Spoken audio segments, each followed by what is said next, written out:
कि झकोरा मार झूलनी ए रामानंद भैया झकोरा मार झूलनी सारी लहराई हो झकोरा हिलावा हिलावा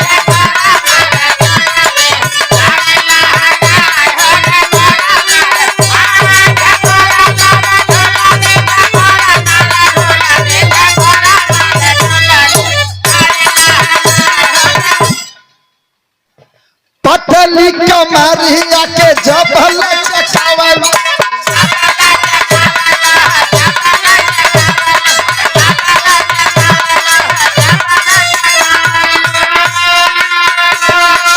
हैदर अली जी ये तके बजावा सूर्य कैलाश दद्दा ये तक घुमावा पतली कमरिया के जबल चचावल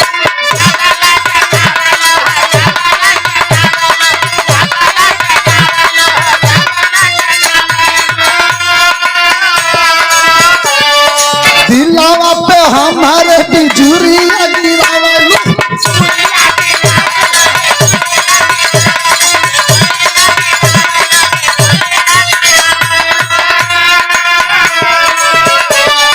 जान मारा रई रई रई रई रई रई रई रई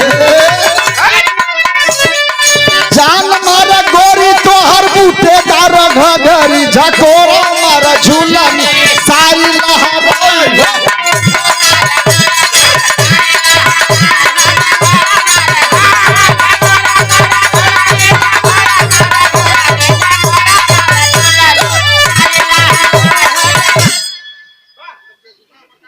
तबले वो कहते ही गाँव में और हमारे बीच में हमारे बड़ा प्यार दुलार मिलता है।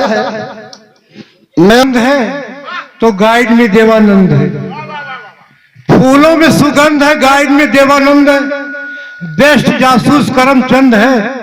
हमसे और इनसे दोस्ती है तो आपकी मोबाइल 3 दिन से क्यों बंद है? दोस्ती करना बीएसएनएल वाली से, प्यार करो आइडिया वाली से, दिल लगाओ वोडाफोन वाली से, बात करो एयरटेल वाली से, मगर दोस्तों शादी करना तो बिना मोबाइल वाली से। जीते हैं आपकी याद में, अरे जीते हैं आपकी याद में, मरने पर क्या अंजाम होगा, कब्र खोद कर देख लेना, होठों पे आपका नाम होगा। बस सड़ने के बाद फूल खिलने को कहता है मगर कलियां खिलने नहीं देती, अरे दिल तो मिलने को कहता मगर दुनिया मिलने नहीं देती, क्योंकि बुढ़ौती आ गई तो कैसे मिलेंगे। बहुत विराह गजेंद्र कलाकार महेंद्र यादव लालगंज रणमो की धरती से एक सुंदर साफा सुंदर पुष्पहार पुष्प के पंखुड़ियों में गुथा सब भैया लोगों का प्यार और लिफाफा के अंदर बहुत सौ रुपये का पुरस्कार देकर के भैया सम्मान के भैया कोट को पड़ा पड़ की बात आम जनता के जय हिंद बा। एक दिन एठे देला बाराना हे अनुसार अब हिनके देला बाराना तू का जन प्यारेली रेला अभी का देला बाराना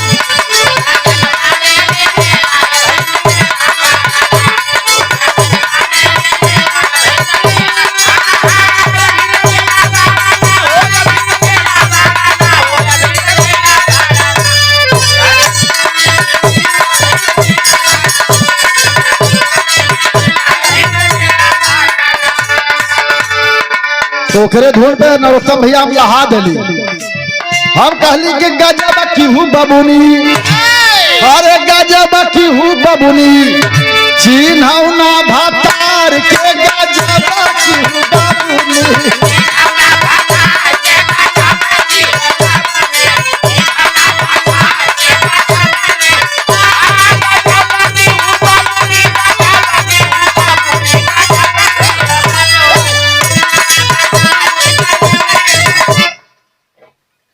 हम कहे गजब की हूँ बबुनी चिन्हौ ना भतार की और मैं लगोली का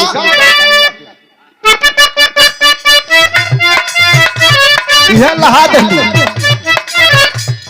टंगिया पे टंगिया चढ़ावला सरे ननदी भौजैया।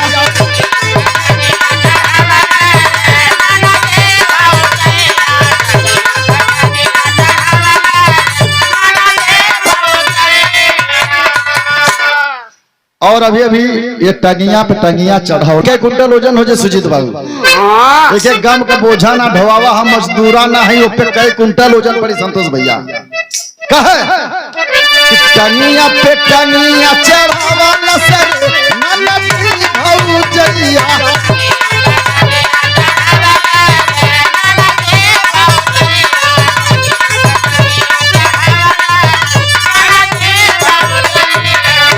अब आप लोग ये लिए धुन तनिस पुराण गावत ला, आप लोग कबा गुरुजी पुराण गावत, अंसार के खाली पुराण होते नहीं बा।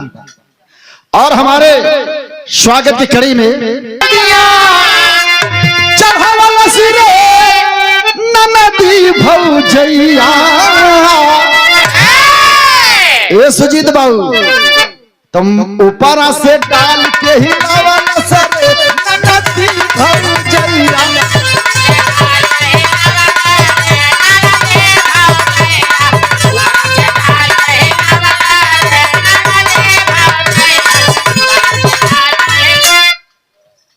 वही ऊपर से डाल के हिलावला सिरे ननदी भौजैया। लेकिन माल सफेद, अब आप लोग माल सफेद के चक्कर में तो हंसत हुआ बतावत ही।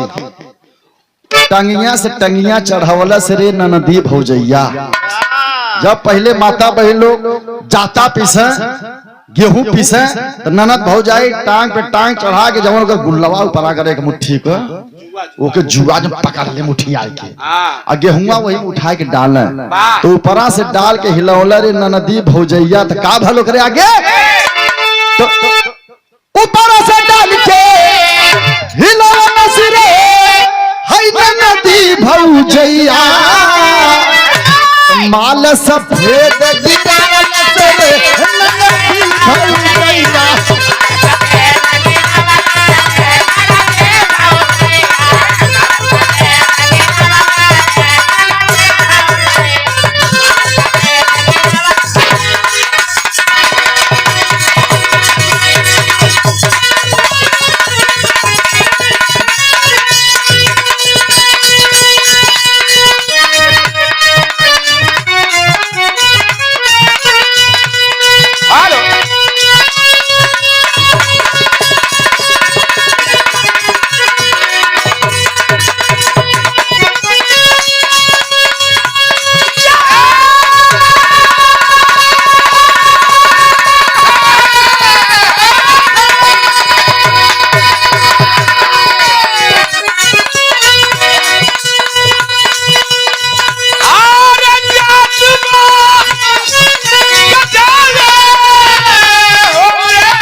मुन्ना भैया होगा सीरिया ना बोला ना, बहुत बढ़िया बिरहा भी गावला। ये कहा था कि जाए था जाए न देबू सुना मोरी प्यारी। आगे कहा भैया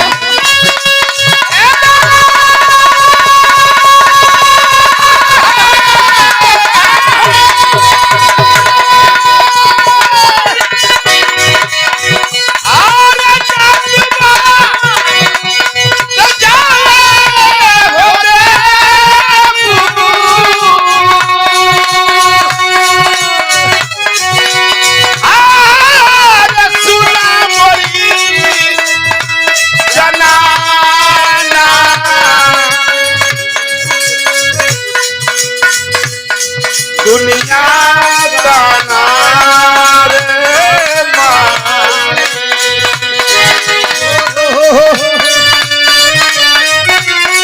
क्या बात है। और देबुला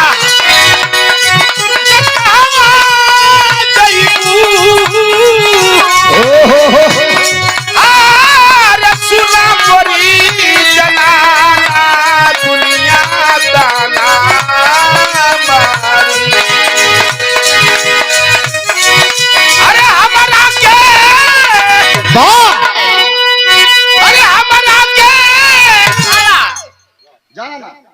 ना